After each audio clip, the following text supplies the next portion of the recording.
I don't know when it actually started. Maybe no one does. But I can tell you the moment I realized something was wrong. The exact moment when the world around me began to stretch and tear at the seams. Not with some explosion or sirens blaring or panic in the streets, but in silence. In unbearable, impossible silence.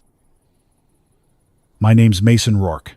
I work maintenance for the Mid-City Transit Authority, subways, switches, relays, everything underground. I've been doing it for 14 years. The night shift mostly. Fewer people, less noise, and frankly, I like being left alone with the hum of the rails and the echo of the tunnels. That's what made it all the stranger when even that started to sound off. Like the tunnel walls were absorbing sound, instead of bouncing it. Like everything was muffled underwater. It was a Wednesday. I remember that because I always brought my thermos with the little chip on the handle on Wednesdays. Not for any real reason except routine. Routine used to mean something. Now I cling to it, like it'll somehow stitch the world back together. That night I was scheduled to inspect the East Platform relays at Grant Street Station, Place, the lower tracks. Most of the station had been cleared for electrical work earlier that week, so it was already pretty dead. I passed a single janitor in the main corridor who barely looked up, headphones on, swaying a little with the mop in his hand. I waved. He didn't respond. Down in the tunnels, everything looked fine. I ran a diagnostic, double-checked the junction boxes, noted a minor delay in one of the signal returns. Nothing urgent. But while I was working, I noticed something. The indicator lights, the ones that flash in real time when a relay is triggered, they were hesitating, like a millisecond too long. Just enough that I noticed it. Like they were trying to catch up to a moment that had already passed. Then came the announcement. It was supposed to be automated. Standard loop. Attention. The eastbound track is currently closed for scheduled maintenance. We apologize for the inconvenience. Only this time, the voice dragged, like someone hit slow motion by mistake. Not the whole sentence, just a part of it. We apologize. I stared up at the speaker like maybe I'd imagined it, but the lights on the control panel blinked in sync with the slowed down segment. That's when I looked at my watch. Digital. Basic. But the seconds were no longer ticking. They were pulsing. Instead of a click every 1 second, it was more like a breath every 3. And it wasn't the battery I'd replaced that a month ago. I checked the wall clock in the maintenance room. Same thing. The second hand jerked forward, then hovered, then jerked again. That's when I felt it. A pressure in the air. Like right before a storm rolls in. Only there was no wind, no static. Just that thick, still sensation. And this creeping certainty in my gut that something had tilted out of balance. I stepped out into the corridor toward the south end of the platform. That's when I saw her. A woman stood halfway down the tiled hallway. Still. Not waiting still. Frozen.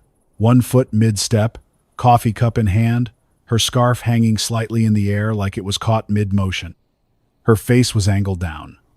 Lips parted, as if she'd been mid-breath. I thought she was posing. Maybe joking. Maybe something had startled her.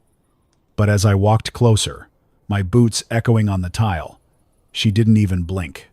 Didn't flinch. I said, "Ma'am, are you all right?" No response. I got closer. Closer. I could see the steam still rising from her cup, but slower than I'd ever seen, like watching a video on half speed. I moved my hand in front of her face. Nothing. Not even an eye twitch. I touched her arm. It was warm, alive, but unmoving. I don't remember backing away, but I must have. The next thing I knew, I was outside the corridor door, heart hammering in my chest, breath sharp and fast. My mind kept scrambling for explanations. Gas leak? Hallucinogens? Stroke? I ran a quick self-check. Pupils normal, balance steady, no numbness, no symptoms, and she wasn't the only one. I walked up to the next floor, the mall-level entrance to Grant Street. Escalators still whirring, music still playing overhead. But the people, every person I passed, was caught mid-action. A kid frozen mid-jump, both feet off the ground. A man at the ATM, finger just barely not touching the screen. A security guard in the middle of a yawn, eyes wide open but vacant. The entire world looked like a paused video. Except me. I was still moving. I didn't know what to do. I ran outside. The city looked normal. No explosions, no smoke. Cars sat at red lights. Headlights on. One still had its turn signal blinking. The same click, click, click, over and over. But the driver wasn't moving. His hand was on the steering wheel, frozen mid-turn. The rain it had just started was falling in slowed motion. You could almost see the individual drops hanging in the air. The clouds above churned slowly, like time itself had been cut to 1/10 speed. I screamed. Just a burst of raw panic, nothing poetic. No one answered. I ran for blocks, through alleys, across intersections, banging on shop windows. I even threw a trash can once, just to hear the noise. But the world didn't respond. I was alone. Except, I wasn't. Not completely. It happened on 8th, and Marlowe just as I was about to collapse onto the sidewalk from sheer adrenaline. I saw someone move. A man in a red jacket. He was crouched over, staring into the window of a frozen convenience store. He turned at the same time I did. Our eyes locked. And then he bolted. No words. Just turned and ran full sprint down the block. I chased him. I don't know why, maybe just to prove I wasn't going insane. Maybe just to not be alone. I caught up with him outside a laundromat, both of us panting like animals. For a second, neither of us said anything. Just stared. Then he spoke. "You're not stuck?" I shook my head. He looked over his shoulder like something might be watching us. "How long have you been like this?" "I don't know," I said. "An hour maybe? Something's wrong, with time, with everything." He nodded. Yeah, I know." We sat in the laundromat for a while. The machine still hummed, clothes tumbling in slow motion behind the glass. The sound was warped, like the bass had been turned all the way down. His name was Trevor. Used to work delivery groceries mostly. Said he noticed something was off 3 days ago when traffic lights wouldn't change properly. But it got worse. Way worse. He hadn't seen anyone moving in over 24 hours. He was losing track. The sun hadn't risen. Not fully.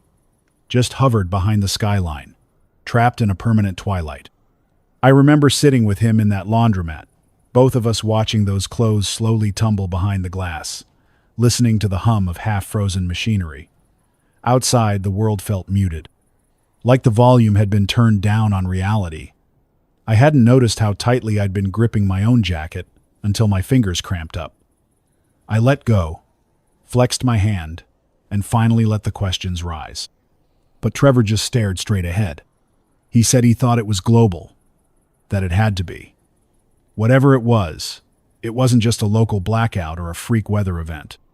I went as far as New Bristol, he told me, thinking maybe I'd just gone crazy in the city. But it was the same there. People caught mid-stride, mid-sentence. Birds in the air like wax statues. No wind, no bugs. Just silence. I asked him how he'd survived, what he'd eaten, where he slept. He said he stayed on the move, scavenging from gas stations, grabbing snacks and bottled water. But even that wasn't right. Some stores are completely locked, he said. Even the automatic doors. They won't open. Like the sensors froze too. You can break the glass if you want, but some places, it's like time slowed down more. You ever seen a glass window crack over 20 minutes? I told him no. I didn't believe him. He said I would soon. We were still sitting there, trying to process the scale of it all, when the sound came back, the scream, distant, echoing from the direction of Riverside Avenue. Real sound, not slowed, not warped. A woman's voice, full of panic and desperation. That sound jolted us both upright. Trevor grabbed the metal pole he'd been using as a makeshift weapon. I pulled out my flashlight. We moved together toward the door, uncertain whether we were heading into something worse or finally towards someone who might explain this nightmare. The city felt heavier as we walked, like the air had a texture to it now. Every movement felt like it had to push through a fog that wasn't visible. You don't realize how much you rely on the noise of life until it's stripped away. No engines, no footsteps, no music from passing cars, just a low, constant hum. It wasn't tinnitus. It was deeper, subdermal, like the planet itself was groaning. When we reached the intersection at Riverside, we found the source of the scream. She was backed up against a parked bus, an older woman in hospital scrubs, holding a piece of rebar like a spear. Her eyes were wide, scanning the empty street, and she was moving, like us. She saw us and raised the rebar in warning. "Stay back. I heard someone out here." "We heard you," I said. "We're not frozen. We're like you." She didn't lower the weapon at first. She kept looking past us like she expected someone to leap from the shadows. Trevor approached slowly. "What's your name?" "Carmen," she said. "I work at City General. I was doing a night shift when everything went wrong. Patients stopped blinking. Monitors froze. I thought it was a seizure at first. Then, it hit me. Everyone had stopped. The whole ER just stopped." She finally lowered the rebar and exhaled. Carmen looked broken. Not hysterical, not weeping, just stripped of certainty. Her shoulders slumped, as if the strength holding her up finally ran out. She kept glancing over her shoulder. "Something's out here," she said. "Not just us. I swear, I saw something moving, but wrong." I asked her what she meant. She said, "I don't know. It looked like a person, but faster. Not fast like running. Fast like skipping frames. Like a video glitch. It moved between buildings, but the motion wasn't fluid. It twitched, like it was breaking physics. It made a sound too. Not a growl, not a voice. Just a metallic whine, like teeth, grinding metal. You'll hear it if it comes close." She'd taken shelter on the bus for the last few hours. Said the passengers inside hadn't moved since the event began. All frozen in place. One of them mid-text. Another sipping coffee with a splash that hovered mid-air. She stayed because it had locks. She didn't trust buildings anymore. Said she felt like time moved differently inside. Carmen wasn't crazy. That was the worst part. Her hands were steady, her gaze focused. She'd kept herself alive through sheer survival instinct and a willingness to trust no one. But even she looked relieved to see us. To not be completely alone. We stayed in the bus for the next hour. Sat on the steps with the emergency lights flickering. Carmen gave us some protein bars she'd scavenged from a vending machine. The food still tasted normal. Still had weight, texture. Nothing else about this world did. Trevor asked what she meant about buildings having different time. She hesitated. "There are rooms," she said, "where things are slower. Much slower. I tried to hide in an exam room back at the hospital. Thought I could sleep there. I brought a bottle of water in with me. When I took a sip, it didn't hit my tongue. It just hovered there. Suspended, even though I was swallowing. I had to step back out into the hallway before it moved again. Like that space was somehow deeper into the freeze. None of us spoke for a while after that. What could we say? The rules we knew were gone. Time didn't behave. Cause and effect had divorced each other. Eventually, we decided we couldn't stay in the bus. Whatever Carmen saw that twitching figure, we didn't want to meet it out here in the open. We picked a building across the street. A library. Big glass front. Main doors slightly ajar. Inside was a maze of paper, shadows, and dust motes floating in light shafts. Time moved differently there. Slower. We could feel it. Each step was like dragging ourselves through molasses. We stayed near the entrance, not daring to go deeper. That's when the lights flickered. Not the overheads they'd long since stopped, but the backup emergency strobes. They pulsed red in rhythm. For a moment, I thought it was electrical feedback. Then we heard it. A sharp tick-tick-tick sound. Not like footsteps, more like metal tapping tile. Trevor signaled us to get low. We ducked behind the reception desk. Carmen gripped her rebar tighter. The sound came closer, steady, unnatural, like something trying to walk but not used to having legs. Then a shadow passed the glass door. Tall, lean, but hunched. Its outline glitched as it moved. 1 second it was 6 feet tall. The next it stretched to the ceiling, then shrank again. It didn't open the door. It didn't need to. It just appeared inside, like it warped through space. I saw it with my own eyes. No mouth, no nose, just dark folds of flesh and reflective skin. But its eyes, they were mirrors. And when they flicked in our direction, I swear I saw myself, but not how I looked now. I saw myself frozen. We held our breath. We didn't move. It didn't make a sound now, just stood there, like it was listening, sensing. It tilted its head once, twice, then glitched again, gone from one side of the lobby to the other. When it finally moved toward the back of the building, Carmen whispered, "What is that?" Trevor shook his head. "Something that doesn't follow our rules." We waited another 15 minutes before moving. Every second was unbearable. I could feel sweat on my back even though the air was freezing. When we finally left the building, the sky hadn't changed. The same dull half-light. The same stuck sun. But the air smelled different. Like burnt ozone. Like something had passed through. We kept walking after that, moving block by block, staying out of the slow zones, avoiding dark corners. None of us spoke much. What do you even talk about after witnessing that? Trevor said he'd seen flickers of those things before. He thought they were drawn to motion, or maybe to those of us still moving. I asked him a question I hadn't dared say until then. What if we're not the ones who stayed normal? He looked at me, eyes hollow. Then maybe we're not supposed to be awake. That stuck with me. That still sticks with me. And what we found next made it worse. We turned onto Willow Street, a side road near the old rail yard. That's where we saw it. A glowing sign flickering blue reading, "Test Site Entry Authorized Personal Only." The whole yard had been fenced off. The gate was open, wires snaked along the ground. You don't expect answers to come in a place like that. Rail yards are meant to be forgotten. Miles of rusting steel and forgotten shipping containers, broken signals, and hollow office buildings that smell like old paper and machine grease. But the moment we stepped through that chain-link fence, it was like walking into the hushed center of a cathedral. There was a hum in the air. Not mechanical, not electrical, but bone deep.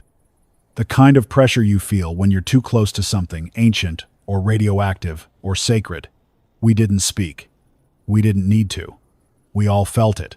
Something had happened here. Something that didn't want to be understood. The rail yard had changed. Someone or something had retrofitted it. Makeshift towers had been bolted to flatbeds, holding strange arrays that spun in slow arcs like metal sunflowers. Thick bundles of cable ran between generators and upright black monoliths, smooth slabs of composite materials that shimmered slightly, even in the dull gray light. A scaffold of lights hovered over a circular pad at the center of the yard, half submerged into the cracked concrete. We passed a sign welded to a fence post. P's Control Chamber A. Timeline 5. Active. There was no logo, no agency name. Just that single phrase. Timeline 5.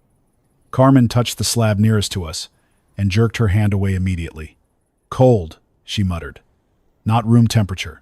Deep cold, like it's been outside in winter for days." We made our way deeper. The deeper we went, the more warped things felt. A few birds hung in the air above us, frozen mid-flight, like they'd been paused by an invisible hand. A pile of garbage bags sat against a wall, their contents moving slowly, as if time inside them hadn't fully collapsed. One can rolled slightly, bumping a metal rail over the span of a full minute. It was like this place was the epicenter of a silent detonation. Then we found the bodies. 2 men in black hazard suits slumped against the side of an overturned container. Their faces were covered, masks fogged on the inside, but their positions told us everything. One hand clutched at the other's arm. A sidearm was still holstered. Neither had moved in what must have been days. There was no blood, no signs of struggle. But the way the fabric of their suits rippled slightly not from wind, but from some kind of temporal vibration made my stomach twist. Trevor bent down beside them and unzipped one suit's front panel. A patch sewn onto the undersuit read, Logan Systems, Research Asset. Another patch bore a numeric designation, RCPT-53. We didn't know what that meant yet. But the words research asset didn't sit right with any of us. Carmen found a hard case beside the body.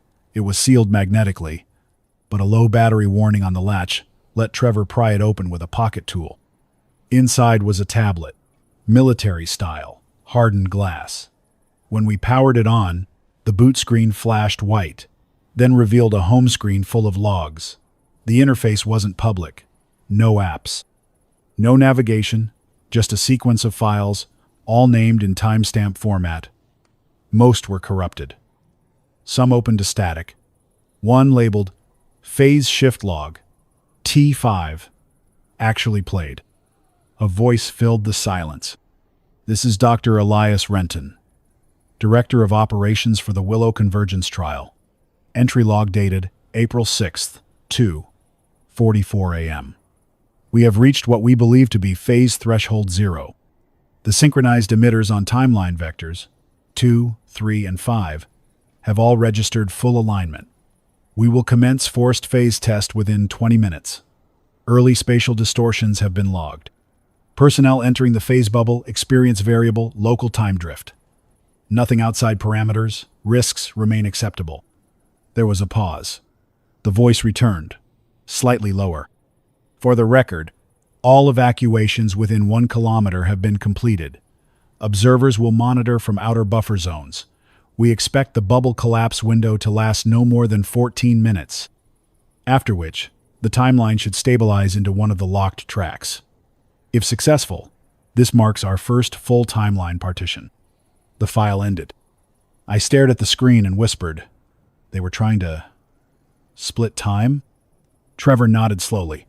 "Looks like they succeeded." It was too much to process at once. Carmen stepped away from us and paced in a wide arc, hands on her head. What kind of government does this? What kind of agency just plays with reality like it's a chessboard? Trevor stared at the monoliths. Not government, private. What makes you say that? He pointed at the ID patch. Logan Systems. I've seen them before. They're not a department. They contract for governments. Quiet stuff. Logistics, surveillance, containment. If they're here, it's worse than a state experiment. It's privatized. That made everything worse. The idea that this wasn't an accident, not even a military black project, but a deliberate private trial of some experimental time-folding technology that had gone sideways or exactly as planned. We wandered to the center platform. The circular pad was about 20 feet across, surrounded by thick cabling. The central ring had collapsed inward. A perfectly smooth depression now marked where something used to sit. I reached down and touched the concrete. It was vibrating, barely, like a distant subwoofer, but not with sound, with intervals. That's when Carmen noticed it. There's a countdown. We looked. On the far scaffold, just above the collapsed pad, a faint red LED strip was flickering. Some of the segments were dead, but we could still read it. -0000133, and it was counting up, not down. We watched it for over a minute as the numbers crawled up, changing roughly every 30 seconds. Time in that field was still advancing just barely. Carmen said what we were all thinking. This is still active. Trevor turned toward me. If this test site caused it, then maybe it can undo it, or make it worse. He didn't argue. We found a door labeled Personal Sublevel Access A3, bolted into the ground nearby, half concealed under a rusted tarp. We pried it open using a crowbar from one of the broken equipment boxes. Inside was a ladder, leading down into a tunnel, lit by emergency lights. The air grew cold, The walls narrowed. We walked past server racks mounted into the rock itself, humming so low they seemed to pulse and sync with our own hearts. Every cable down here looked hand-soldered. Rough. Rushed. There were makeshift terminals, some playing static, others showing looping diagnostic screens with code I couldn't understand. Carmen moved to one and stared at it, then turned to us. Phase drift. Look. The terminal showed two video feeds, one from what looked like a control room camera, the other from the same room but slightly offset. In the second feed, the room was empty.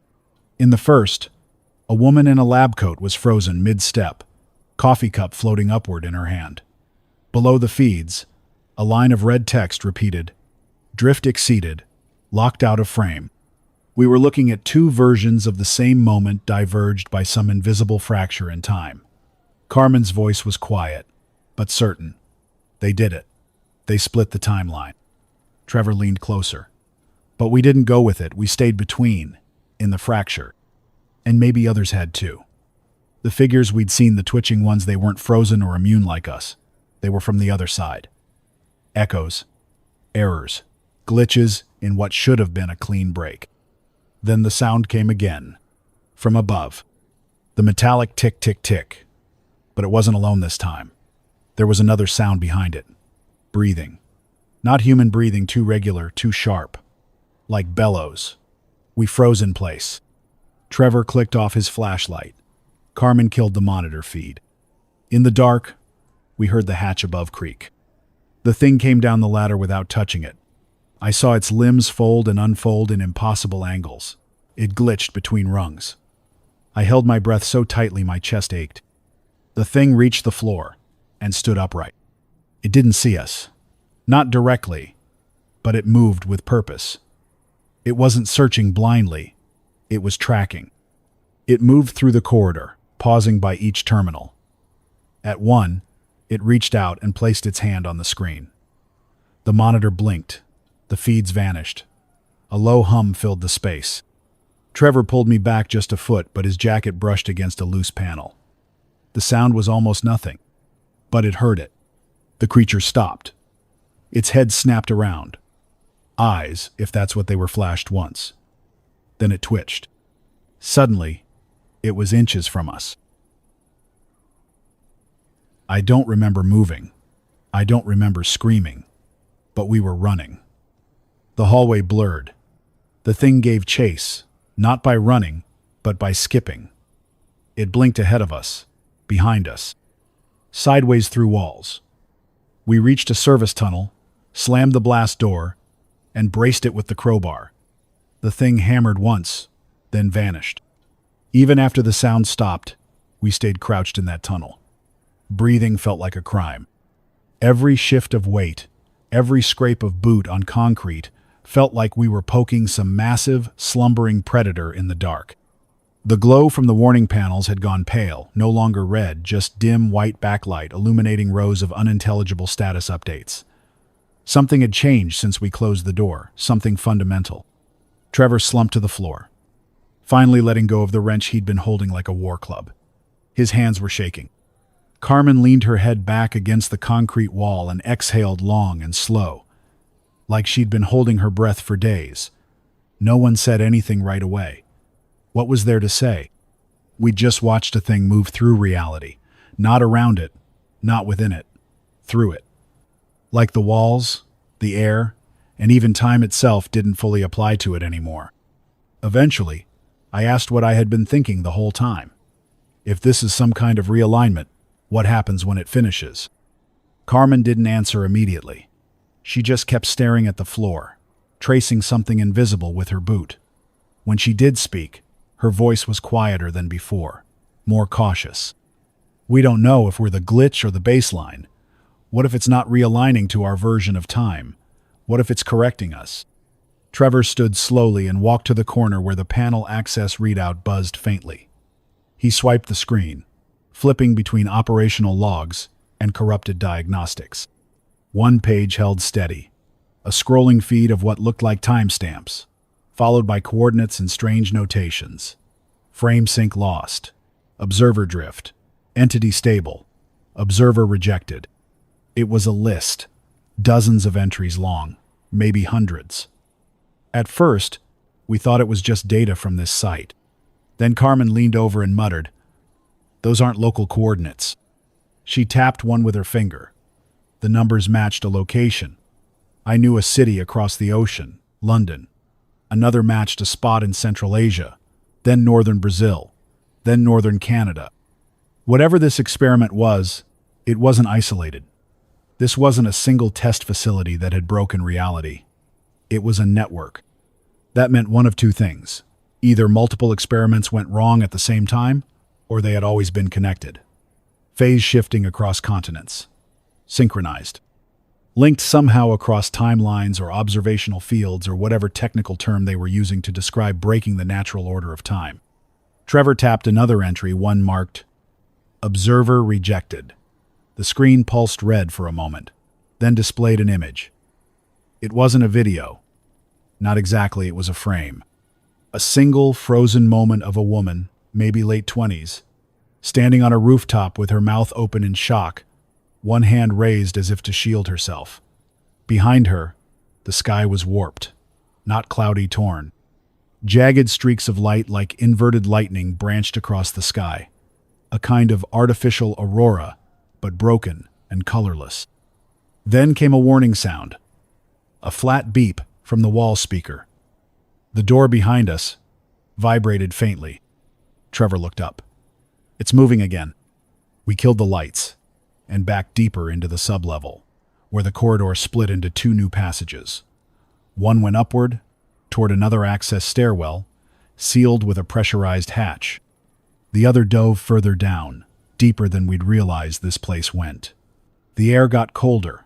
The lights down here were older, flickering, industrial yellow bulbs that hadn't been replaced in years. We followed the path downward. At that point, it didn't feel like we were choosing, just avoiding the top. Avoiding it. We passed a heavy steel door with a faded warning label. Stasis observation, chamber clearance L5. Trevor slowed, pressing his ear to it. No sound. The keypad next to the handle was cracked, but someone had already forced it open. The lock had been smashed from the inside. Not blown, not pried pushed out. Like someone inside had escaped. We went in anyway. The chamber was round, maybe 20 feet in diameter, with a dome ceiling and 6 transparent upright tubes against the far wall. 2 were shattered. One was still filled with translucent gel, inside of which floated a shape, not human, not quite, too thin, too many joints. A malformed imitation of a body. Maybe one of the early phase travelers? A failed observer? Whatever it was, it had no face. In one corner, a table was stacked with notebooks, mostly ruined by moisture, but Carmen found one still legible. She flipped it open and read aloud, not looking up. We believed we could filter time like a signal, that overlapping it across multiple phase channels would allow us to preserve our own.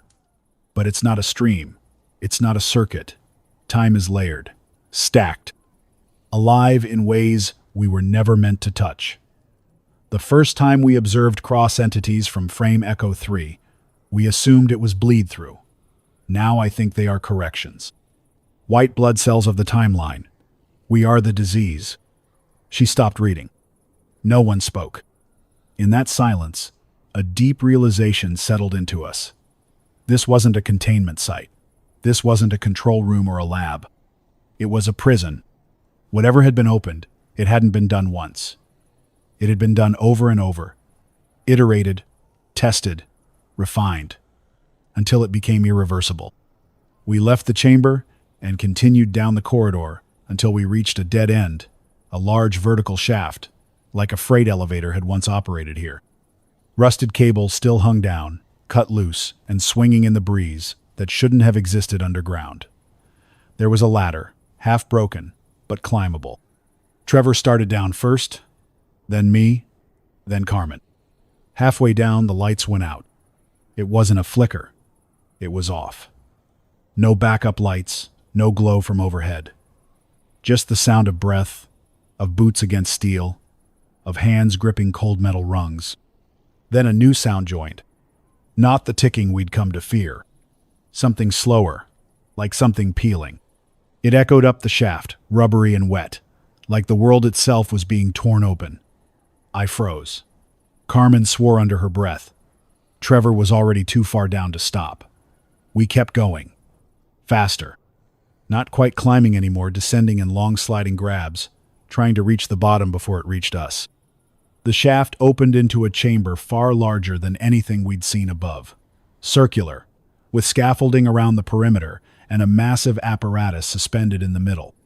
Dozens of thick fiber optic strands trailed from the ceiling down into the core of the machine. It looked like a generator, but it wasn't humming. It was ticking. Soft, slow, rhythmic. On the floor were dozens of chairs, some occupied. Human figures sat in stillness, heads bowed, connected to the machine by thin silver cables that ran to the backs of their necks. They weren't moving. Not frozen, just still. Some were breathing. Others weren't. We stepped closer. Carmen bent to inspect one. She gasped. He's blinking. I saw it too. The man's eyes fluttered every few seconds. Not in panic, not in fear, just as if something internal was overriding him. A forced reflex. Like his body wasn't fully synced to this world anymore. The machine pulsed again. Then the voice returned. Not through speakers. Not external. Inside our heads. You are not observers. You are not aligned. You are noise. I stumbled back, slamming into the railing. Realignment must complete. Extraction must complete. All drift must resolve. Carmen clutched her skull, eyes wide. Trevor was yelling, but no sound came out. My ears rang. The machine brightened. A slow spiral of white light rotated inside its core. Not mechanical, not electricity. Temporal. I could feel it in my teeth. You were not meant to witness. This layer is corrupt. Rejection. Imminent. We ran. I don't remember how we made it back up the shaft. I only remember Trevor reaching down to grab me. Carmen behind me, sobbing. The world was vibrating. Every surface shivered like it had its own heartbeat. We burst back into the corridor. The hallway lights were dead, but above, a faint blue glow pulsed steadily. When we reached the upper floor, the signs had changed. Literally, the words had shifted. Where it once said, phase control, it now read, degradation perimeter. Where the countdown had been, a new message scrolled. Phase lock failure. Collapse in progress. I wanted to believe that meant it was ending. But I didn't think collapse meant return. We reached the exit of the rail yard. The city outside looked different. Not ruined, rearranged. Buildings were at odd angles. Windows faced downward. Some streets sloped where they shouldn't. A car hung frozen 10 feet above the ground, caught in a slanted patch of air like time was folding inward. It took several minutes to realize the layout itself had shifted. Grant Street, which should have run east to west, now curled north like a spiral ramp, and its painted traffic lines bent upward onto building walls. The storefronts were still intact, but the signs were reversed, as if mirrored along a vertical axis. One corner cafe we passed was entirely upside-down chairs bolted to the ceiling fans lazily turning on the floor. And yet, the inside of the cafe looked untouched, as though gravity hadn't changed, only orientation. I stared at it for far too long, trying to convince myself that some illusion or delusion was at play, that I hadn't just witnessed the street itself peel open and reassemble like a shuffled deck of cards. Carmen pressed her hand against a glass bus stop shelter and flinched. The surface was warm, not sun-warm, but electrically warm, vibrating faintly, like the glass wasn't fully part of this world anymore. Trevor walked into the intersection and pointed skyward. What used to be the skyline was now stitched together in jagged layers, like panoramic photos misaligned in a broken slideshow. A hotel sat nestled inside the top half of a courthouse, merged cleanly through their structures. And off in the distance, a skyscraper rotated slowly on its axis, not falling, just spinning mid-air like some immense clock hand. We didn't speak as we walked. Words didn't belong in this place. We were witnessing something beyond architecture or physics or biology. We were inside a correction, not a violent one, not yet, but a methodical, layered edit of what once was our world. Time wasn't just moving slower. It was being peeled, sliced, and resequenced. At one intersection, we encountered a man standing in the middle of the crosswalk, not moving. At first, I thought he was one of the frozen. But when I looked closer, his body wasn't static, it was looping. He took a half step forward, blinked, stepped back, and repeated the same motion over and over again. A silent glitch. Carmen waved a hand in front of his face. He didn't react, didn't even blink out of sync, just looped. She said softly, "He's caught in a frame." I didn't know what that meant then, but I would later. A sound in the distance stopped us all. Not footsteps, not metal, it was laughter, children's laughter, echoing off buildings like an old VHS tape playing out of tune. The kind of laughter that hits the uncanny valley before you realize why it's wrong. Too perfect, too clean, looped in irregular rhythm. We stood frozen for a moment, unsure which direction it came from. The noise bounced from block to block. Then silence, not fading, cut off. I looked to Trevor. He just shook his head and kept walking. Around the next corner, we found another person. This one crouched in the back of a burned-out news van, flipping rapidly through a notebook filled with tally marks. She looked up at us as if we were ghosts. "3 more today," she whispered, "and it's only been an hour." I think it's been an hour. She held up her notebook like it was proof of sanity.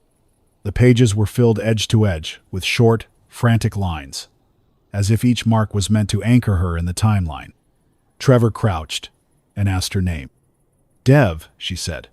"Davina, technically. I've been stuck here since... I don't know when. I was in my apartment when the sky flickered and the window melted. Not broke melted. Like it was made of wax. I came outside and everything was wrong. My neighbor was standing inside a billboard, not behind it, inside it. Like the material and her body just occupied the same space.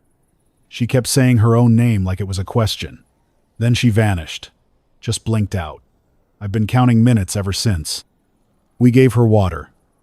She drank it too fast and coughed. Trevor asked what she meant by people vanishing.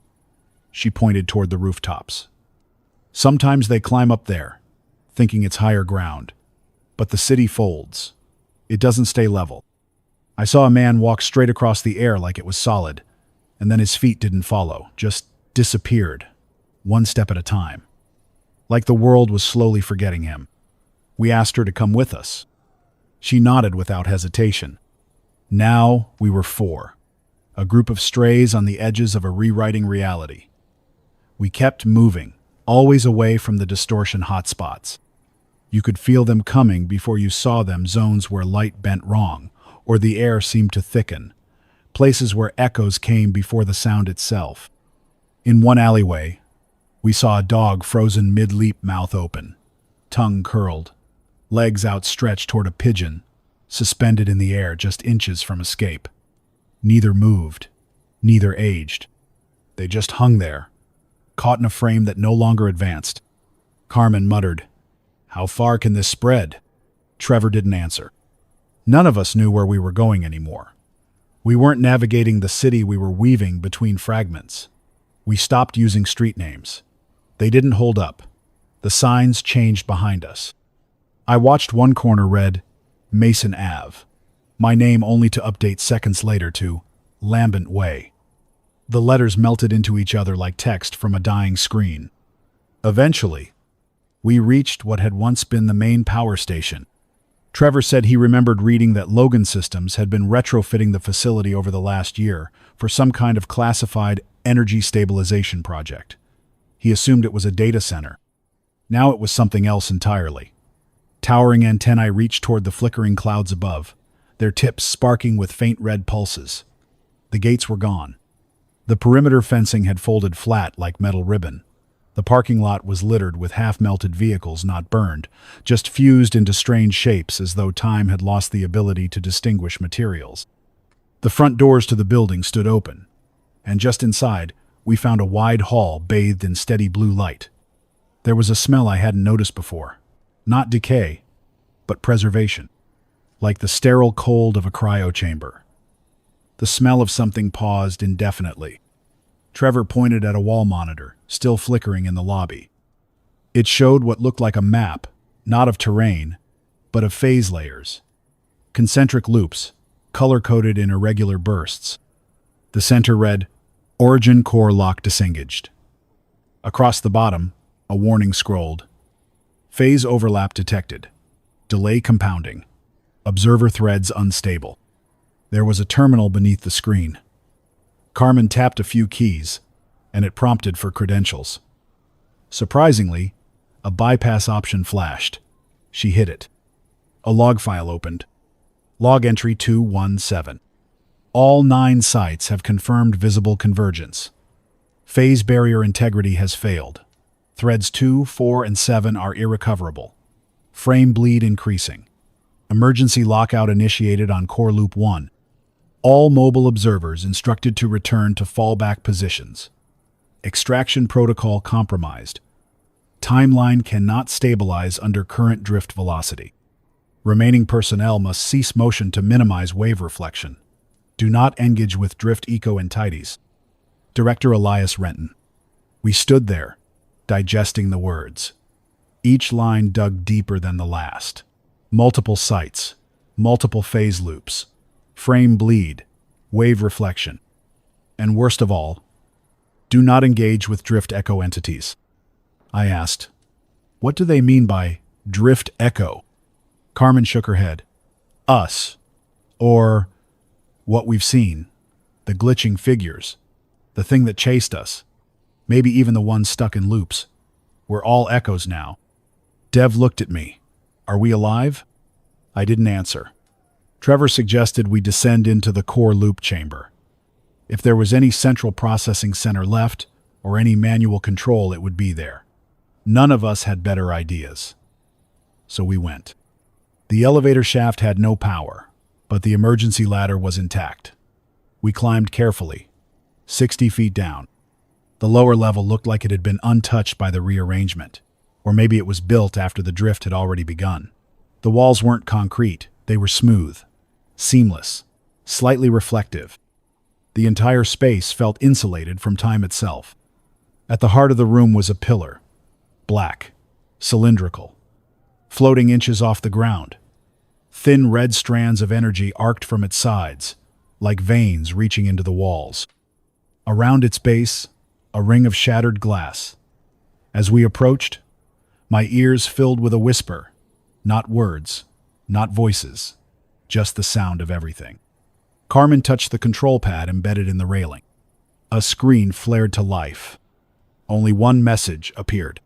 Frame lock interrupted. Excess observers detected.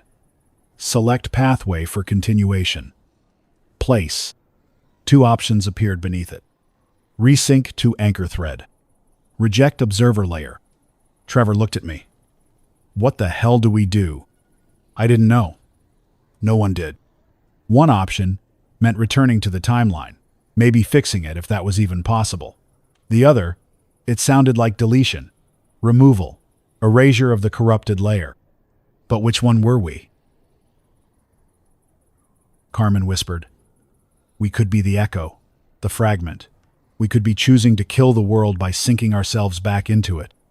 None of us moved for a long moment. Not even Trevor, whose hand hovered just above the screen like a man holding a detonator he wasn't sure would blow up a building or a shadow of it. The air around us had taken on a kind of taut stillness, not silence, but tension, as if the very room was aware of us, watching, weighing, waiting. The options on the console display didn't change.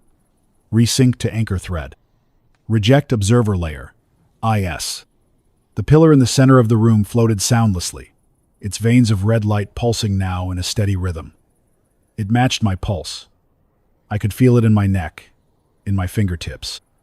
And with every beat, The edges of the chamber seemed to stretch slightly outward before snapping back into focus, like we were standing inside a rubber membrane flexing between two competing realities. Trevor finally lowered his arm and took a step back. "This isn't a choice we can make blind," he said. "We don't know which side of the fracture we're on. If we resync and we're the echo, we infect the timeline. If we collapse this loop and we're the original thread, we kill whatever's left of it." Dev sat down on the edge of the railing, face pale, hands in her lap. She looked like she hadn't blinked in minutes. "What if this isn't about the world?" she said, almost too quietly to hear. "What if this is about us? This layer? This broken, haunted layer of time with people stuck mid-step and streets bent in knots. Maybe this is already dead. Maybe this isn't the real world anymore." I tried to remember what time had felt like before all this. I thought of my maintenance tunnel, the low drone of fans and the smell of metal. I thought of the quiet before the scream, the paused woman in the scarf, the birds frozen in the sky. None of it felt like it had ever truly happened. Or maybe it had once, but not here, not now. Trevor reached into his coat and pulled out a penlight. "We should test the choice," he said. "Run a simulation, see how the system reacts." Carmen frowned. "How?" He pointed at the phrase, "Observer threads unstable." "The system is still tracking who's real, or at least, who it thinks is real. Maybe we can use it." He clicked through a few sub-menus beneath the two primary options, and a new panel opened. Active observer threads. 4. Frame stability. Critical. Current interference. High. Thread index. Thread. 18A9. Subject. Monsieur Rourke. Thread 18A7. Subject. T. Byers. Thread 18B1. Subject. C. Ramos. Thread 18C4. Subject. D. Bot. My name was at the top. It was tracking us individually. Beside each name, a button appeared. Isolate thread. Trevor hesitated, then tapped his own. Immediately, a pulsing red box appeared on the interface. Warning. Isolation will sever observer from active frame. Continuity not guaranteed. Proceed? Yes or no? Trevor turned to us. If I isolate, and nothing changes, then maybe we're not the core issue. But if this whole room collapses when I go, then we'll know. Carmen grabbed his wrist. You don't know what sever means here. It could kill you. He shrugged. I don't know that it won't kill us all if I don't. No one tried to stop him again. He hit yes. And then he was gone. Not dissolved, not faded, just absent. Where he'd stood was now a distortion, a shimmering fold in the air like heat above asphalt. The pillar's pulse slowed. The veins of red light dulled to pink. The observer list updated. Active observer threads 3. Frame stability moderate. Current interference low. The change was immediate. The room felt tighter, sharper, like we'd clicked into place. I thought I was going to be sick. Dev clutched her stomach and dropped to her knees. Carmen whispered. He was the drift? No, I said. Maybe just part of it. We stared at the two options again. Resync to anchor thread. Reject observer layer. IS. I thought of what I'd seen underground. Of the man in the chair who blinked but didn't breathe. Of the creature that had moved without obeying motion. Of the map of convergence points across the globe. This wasn't a local wound. This was systemic. An error seeded everywhere at once. I said aloud, mostly to myself, what if the real sync is happening elsewhere? And this system is waiting for input that never comes? What if it's stuck, waiting for a decision from us, because we're the last ones still moving? Carmen stepped toward the console. Then maybe we stop waiting. Dev nodded, still kneeling, hands white-knuckled. Whatever happens, this can't keep going. Carmen raised her hand to the screen, then paused. I won't choose collapse, she said. Not after what we saw out there. If we're a fragment, we deserve to try and merge. I don't know what I would have picked, but I didn't stop her. She tapped, Resync to anchor thread. The console flared. The pillar rose higher. Red light became white. A deep rumble began, not from beneath, but from within, like a tuning fork struck in the chest of the world. The ceiling retracted. Walls peeled outward. A spiral of overlapping cities unfolded above us. I saw reflections of streets I didn't recognize. A hospital hallway I'd never walked. A child's bedroom where the air was frozen solid. A subway platform with a maintenance worker on his knees, looking up in horror as a woman mid-sneeze hovered in front of him. They were all versions, all timelines, all possibilities. The system wasn't collapsing. It was choosing. Carmen stumbled backward as the room tilted. I grabbed her arm. Dev was weightless, spinning in a slow tumble like a feather caught in updraft. I shouted, but there was no sound anymore, only vibration. The kind you feel in your molars and your bones. The system spoke once more, this time through all the light. Anchor found. Thread integration commencing. Unstable observers will be flushed. That's when it hit me. We weren't being brought back. We were being tested, to see who belonged. Dev began to fade. Her skin dissolved into particles of color. Not dust, not light. Moments, frozen fragments of everything she had seen since this all began. The first tally mark in her notebook. The window melting. The pigeons in mid-flight. Her apartment door. They peeled away from her body like photographs burned in reverse, lifting upward into the spiral sky. Then, she was gone. Carmen screamed, but her voice didn't echo. She turned to me, eyes wide. Why her? I didn't have an answer. I didn't have time. The pillar's light surged. The spiral closed. The floor beneath us split into hexagonal panels, each rotating outward like a collapsing iris. Carmen clung to the railing. I lost my grip and fell. But not far. I landed hard on concrete. Cold, rough, familiar. When I looked up, I was back. Back in the maintenance corridor at Grant Street Station. The same humming lights. The same scuffed tile. The same blinking relay panel that I'd sworn blinked out of rhythm. I staggered to my feet and ran toward the platform. The woman with the coffee cup was gone. The janitor was mopping. The train was arriving. People moved. No distortions. No frozen frames. Just life. I checked my watch. 10 seconds had passed. Just 10. I ran outside. The sun was rising full and clean. No spin, no flicker, just light. I stumbled into the street and turned in a slow circle. The city was whole. Or, it looked that way. But something had changed. A man passed me wearing a Logan Systems badge on his backpack.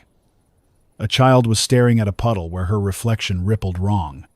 A bird circled overhead, then stopped mid-flight for a half breath before resuming, as if nothing had happened. I wasn't sure anymore if this was the timeline I came from. I wasn't sure anyone could be. Carmen was gone. Dev was gone. Trevor was. Maybe something else now. And me? I'm still here. Still moving. But every so often, I'll catch a flicker in the corner of my eye. A shimmer. A glitch. And I wonder if I've been resynced, or if I'm just an echo waiting to be flushed in the next realignment. And if you're hearing this, if you've felt time slide under your skin or watched the sky forget how to move, you're not alone. You might be moving through a world that already left you behind. And when the next choice comes, it might not be yours to make.